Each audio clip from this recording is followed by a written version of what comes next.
Guys, today I'm here to share a very important current affair with all of you.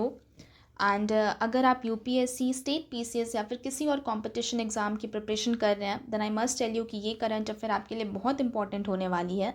So without wasting much of the time let's start it. The title of the current affair is G20 summit. आपने बहुत सारे group of countries के बारे में सुना होगा, जैसे G7 होते हैं, G8 है. And today we are going to talk about the G20 summit, क्योंकि रिसेंटली अभी इसकी समिट कंडक्ट की गई है. तो चलिए सबसे पहले बात कर लेते हैं कि इसमें कौन कौन से मेंबर्स हैं और इस समिट की क्या ऑब्जेक्टिव रही, क्या आउटकम है. और ये बहुत इंपॉर्टेंट होने वाला है क्योंकि G20 जो ग्रुप ऑफ कंट्रीज़ हैं, जो ग्रुप ऑफ 20 कंट्रीज़ हैं, ये सारे जो 20 कंट्रीज़ हैं they are very important for the world. तो आज हम लोग इस समिट को देखने वाले हैं. First of all I will like to tell you as the name represents G20, तो ये ग्रुप ऑफ 20 कंट्रीज़ हैं. लेकिन more precisely it will be more correct to say कि actually 19+1 organisation, you can say it is the European Union. So there are total 19 countries plus European Union, और इस तरीके से ये G20 क्रिएट होता है. और इंडिया की बात करें तो of course India is the member of G20. ये बहुत इंपॉर्टेंट स्टेटमेंट है, आपको याद रखना है, क्योंकि कई बार यूपीएससी स्टेट पीसीएस जैसे एग्ज़ाम में बस एक सिंपल सा स्टेटमेंट दे के पूछ लेते हैं कि इंडिया इज़ द मेंबर और नॉट, या करेक्ट या इनकरेक्ट में से आपको चूज़ करना होगा. So do remember India is the member of G20 summit. लेकिन as well as you have to also know कि अगर हम G7 या G8 की बात करते हैं तो वहाँ पे इंडिया मेंबर नहीं है. ठीक है, तो इंडिया ना तो ग्रुप ऑफ 7 कंट्रीज़ का मेंबर है और ना ही ग्रुप 8 का है, but India is the member of G20. और अगर कुछ इंपॉर्टेंट कंट्रीज़ की बात कर लें तो China, USA, United Kingdom, Russia, Japan, they all are the member of G20 countries. So let's come to the news. अभी रिसेंटली G20 समिट जो है वो कंडक्ट की गई है, और it was conducted in the place Rome, जो कि इटली का कैपिटल है. और इटली ने अभी इसलिए इसको कंडक्ट करवाया बिकॉज प्रेजेंटली जो प्रेसिडेंसी है वो इटली कंट्री के पास है. और ये जो प्रेसिडेंसी है वो रोटेट होता है एवरी ईयर दिसंबर में ये डिफरेंट कंट्रीज़ को मिलती है.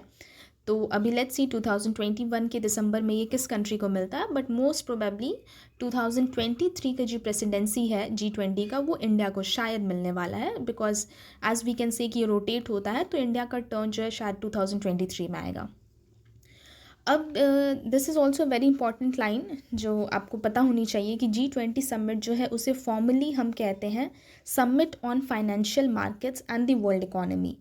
दिस इज़ वेरी इंपॉर्टेंट क्योंकि एक स्टेटमेंट दे के इसे में पूछ सकते हैं कि what is the formal name of G20 summit. So the formal name is, once again I am repeating, summit on financial markets and the world economy. अब बात करते हैं कि ये जो 20 कंट्रीज़ हैं ये इतने इंपॉर्टेंट क्यों हैं. So I must tell you कि ये बहुत इंपॉर्टेंट है क्योंकि कुछ पैरामीटर्स हैं which I am going to tell you, और आप भी समझ जाएंगे कि yes these 20 are very important for the world. This is because 2/3 of the world's population जो है वो यही 20 जो कंट्रीज़ हैं उसमें रिप्रेजेंट करते हैं.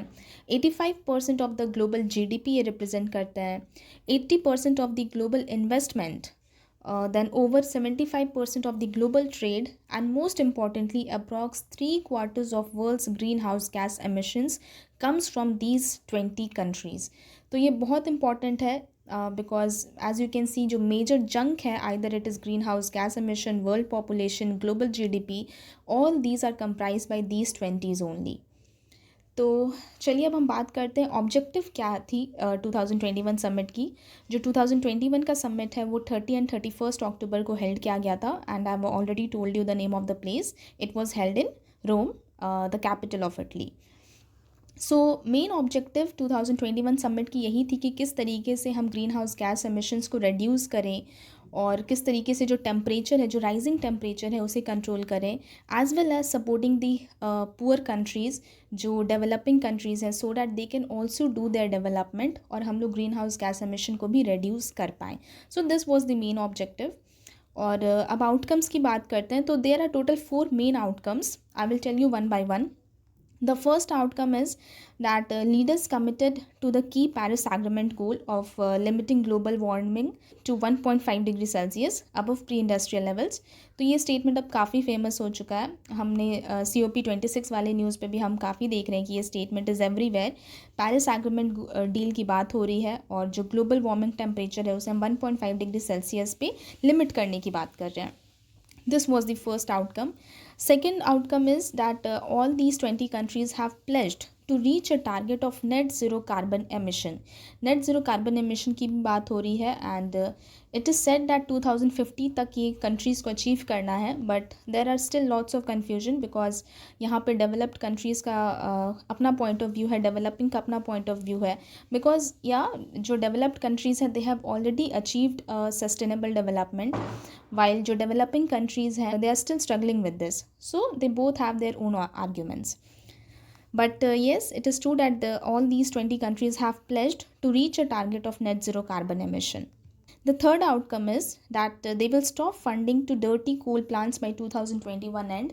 This was very important because हम जानते हैं कि जब कोल का बर्निंग होता है तो उससे बहुत सारे डिजास्टर्स गैस एमिट होते हैं, like nitrogen dioxide is there, then sulphur dioxide is there, और ये एसिड रेन में भी कन्वर्ट होता है. So all these are very harmful for the climate, for the environment.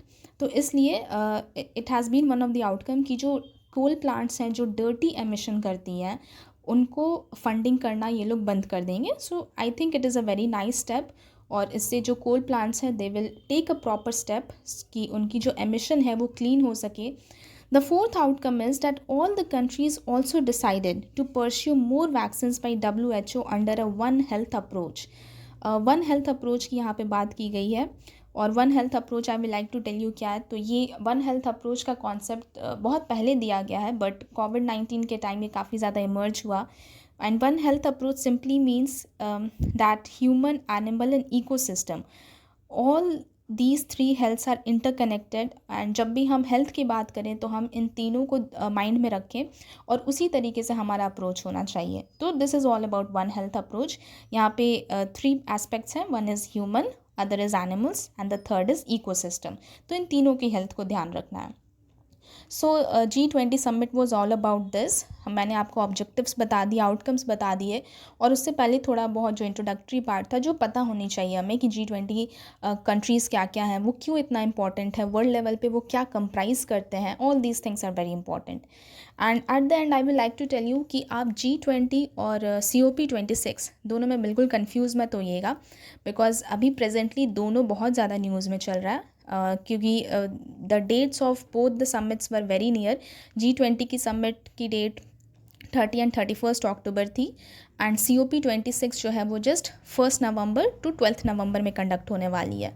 So they both are very much in news, and as well as उनके objectives भी बहुत same है, तो इसलिए काफ़ी कन्फ्यूजन हो सकता है आपको, but do remember they both are very different.